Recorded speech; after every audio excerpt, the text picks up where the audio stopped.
Salut les cathos, j'espère que vous allez bien. Heureux de vous retrouver pour une nouvelle vidéo.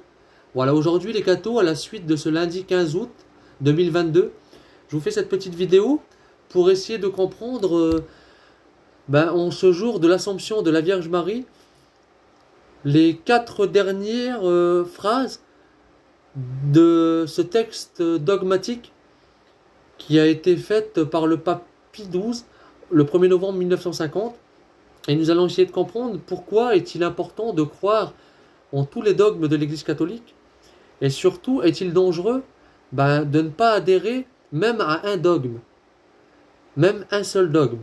Donc, nous allons d'abord commencer par lire les 4 dernières phrases de ce document dogmatique. Par l'autorité de notre Seigneur Jésus-Christ, des bienheureux apôtres, Pierre et Paul, et par notre propre autorité, nous affirmons, déclarons et définissons comme un dogme divinement révélé que l'Immaculée Mère de Dieu, Marie, toujours vierge, après avoir achevé le cours de sa vie terrestre, a été élevée en corps et en âme à la gloire céleste. Par conséquent, si quelqu'un, ce qu'à Dieu ne plaise, osait volontairement mettre en doute ce qui était défini par nous, qu'il sache qu'il a totalement abandonné la foi divine et catholique. Voilà. Alors d'abord, ce que j'aimerais souligner, c'est cette petite phrase qui nous dit « Déclarons et définissons comme un dogme divinement révélé ». Qu'est-ce que ça veut dire divinement révélé? Alors, ça veut dire que ce n'est pas aujourd'hui le pape qui se lève d'un bon matin, qui décide de convoquer tous les évêques et qui décide de faire un petit concile pour essayer de formuler un dogme de sa propre autorité, bien sûr. C'est l'Esprit Saint qui agit à travers cette Église catholique, à travers cette Église pour révéler les dogmes, pour faire comprendre les vérités de foi qui sont importants pour nous. Et qui aujourd'hui a le pouvoir de pouvoir formuler ce dogme? Bien sûr que c'est le pape, à travers bien sûr une union aux évêques, ou les évêques en union avec le pape. Mais un dogme doit être obligatoirement être en union avec le pape. Pourquoi? Tout simplement parce que le pape est celui qui a le pouvoir, entre guillemets, de pouvoir instituer un dogme. Et nous retrouverons ça dans cette petite phrase que le Christ donna à Pierre. D'abord, bien sûr, où il institue à Pierre, « Pierre, tu es Pierre, et cette pierre, je bâtirai mon église. Je te donnerai les clés du royaume des cieux, bien sûr, à travers tout cela. Mais aussi à travers, et j'ai prié pour toi, Pierre, afin que ta foi ne défaille pas. Et quand tu seras revenu, donc revenu de ta trahison, va et affermis tes frères. » Et c'est ce qu'aujourd'hui fait le pape, à travers tous ces dogmes. À travers ces dogmes, bien sûr, où l'Esprit Saint est là présent, comme il était présent au concile de Jérusalem dans les Actes des Apôtres, quand Pierre nous donne le dogme. L'Esprit Saint et nous avons décidé que ce qu'il faut comprendre, c'est qu'un dogme de l'Église, c'est un dogme qui est donné à travers l'Esprit Saint, mais bien sûr aussi à travers le magistère de Pierre, qui est bien sûr le magistère infaillible de l'Église. Si tu crois aujourd'hui que la prière du Christ est fausse, bien sûr que le magistère de Pierre n'a aucun pouvoir. Mais si tu penses que la prière du Christ est une prière qui est bâtie sur le béton, alors tu peux croire qu'à travers le magistère de Pierre, un dogme est réel et vrai.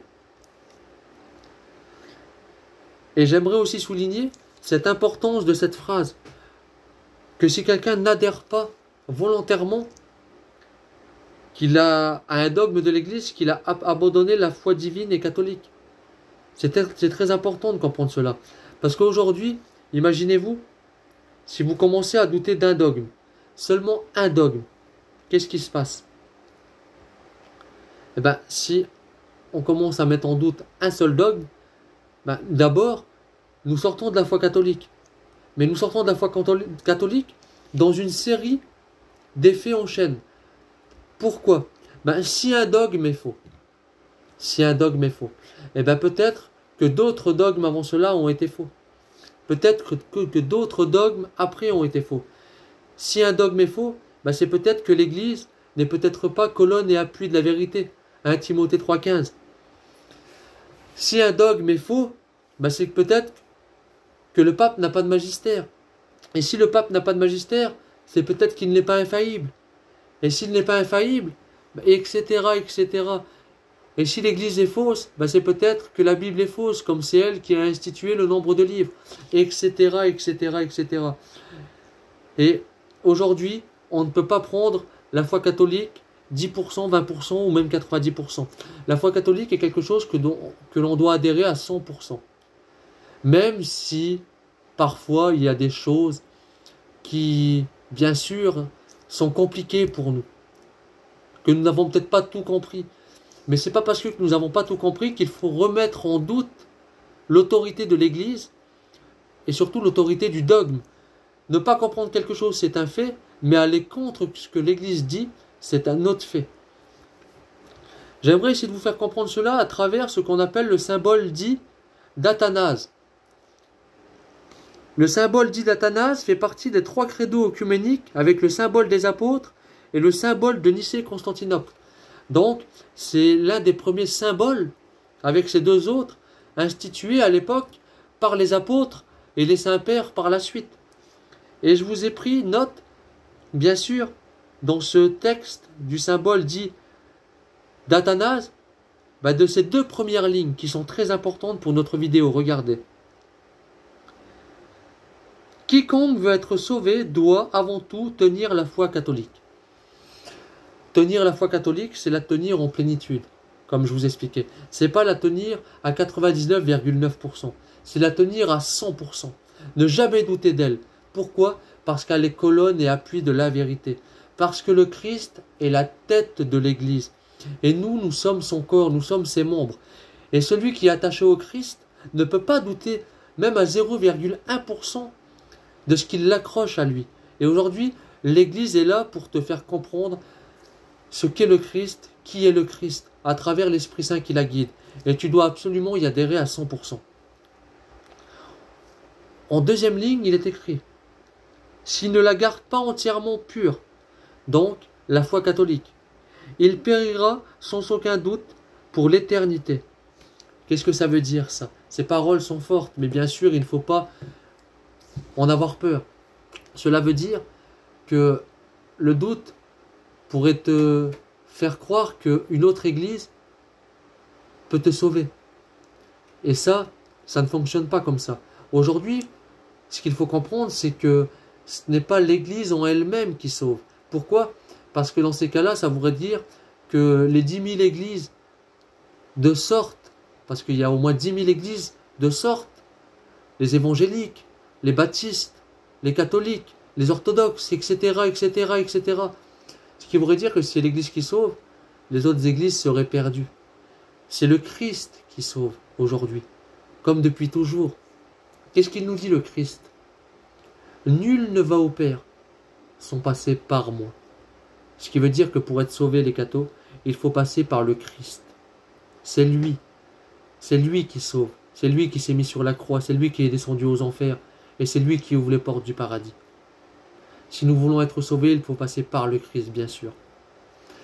Mais le Christ, qu'est-ce qu'il a institué entre lui et nous?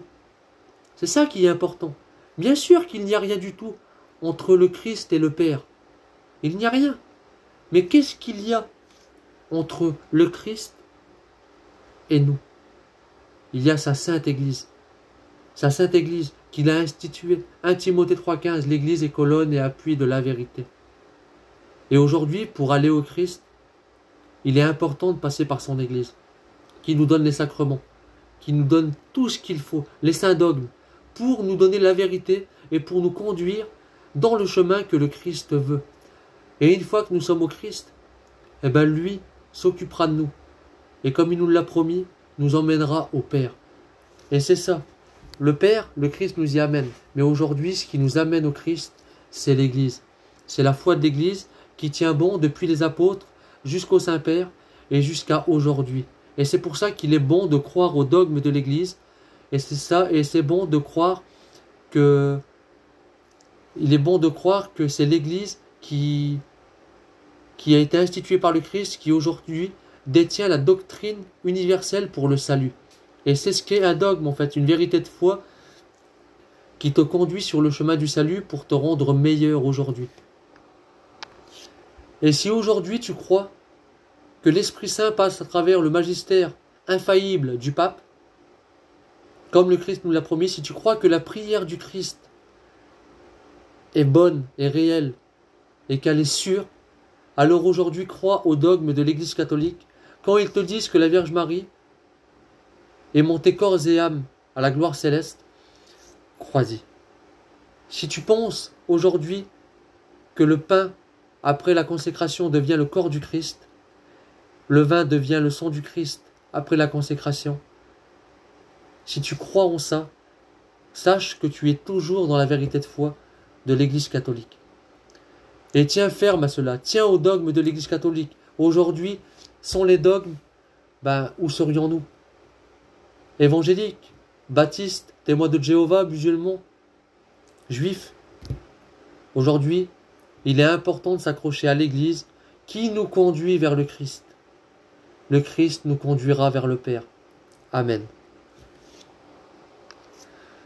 Voilà les cathos, si cette vidéo vous a plu, n'hésitez pas à vous abonner, à mettre un petit pouce bleu, n'hésitez pas à partager les vidéos et à parler de la chaîne YouTube autour de vous.